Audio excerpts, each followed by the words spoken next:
చేయించాలని చెప్పి మన ముఖ్యమంత్రి ద్వారా ప్రవేశపెట్టినప్పుడు కలెక్టర్ గారు కూడా ఆడున్నారు.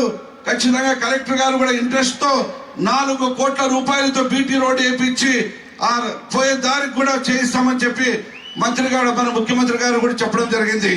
కాబట్టి రోజున ఈరోజు చూస్తుంటే ఇది ఫస్ట్ టైం ఇంత అద్భుతంగా అందరూ బాగా తయారై ఈరోజు ఈ ఉత్సవాల్లో పాల్గొనని కుటుంబ సభ్యులందరూ వచ్చారు.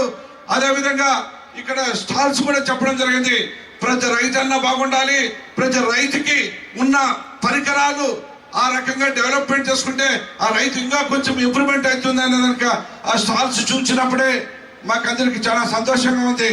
కాబట్టి ప్రతి ఒక్కరు కూడా ఈ నియోజకవర్గ అభివృద్ధి, అదేవిధంగా కసాపురం నెట్టికంటి ఆంజనేయ స్వామి దేవస్థానం కూడా ఈరోజు పోటీ పడుతూ మన తిరుపతి వెంకటేశ్వర స్వామి మాదిరిగా, అదేవిధంగా శ్రీశైలంగా, అదేవిధంగా మన గుంటకల్ కసాపురం నెట్టికంటి ఆంజనేయ స్వామి కూడా రోజుకి ప్రసిద్ధిగాంచుతుంది. కాబట్టి ఈ గుంటకల్ నియోజకవర్గం అభివృద్ధి పట్టులో నడిపేదానికి మన ముఖ్యమంత్రి నారా చంద్రబాబు నాయుడు పెద్ద ఆయన ఆశీస్సులు ఉండదు. కాబట్టి ఇంకా రాంగారంగా రాబోయే రోజుల్లో ఇది ప్రసిద్ధిగాంచి ఇది టూరిజం కూడా ఇంకా బ్రహ్మాండంగా ఈ సంవత్సరం ఎలాగుంది, నెక్స్ట్ సంవత్సరము రోజు సంవత్సరాల తరబడి ముందుకు తీసుకుపోతారని చెప్పి మీరందరూ కూడా సహాయ సహకారాలు రేపు కూడా ఉంది ఈ కార్యక్రమం.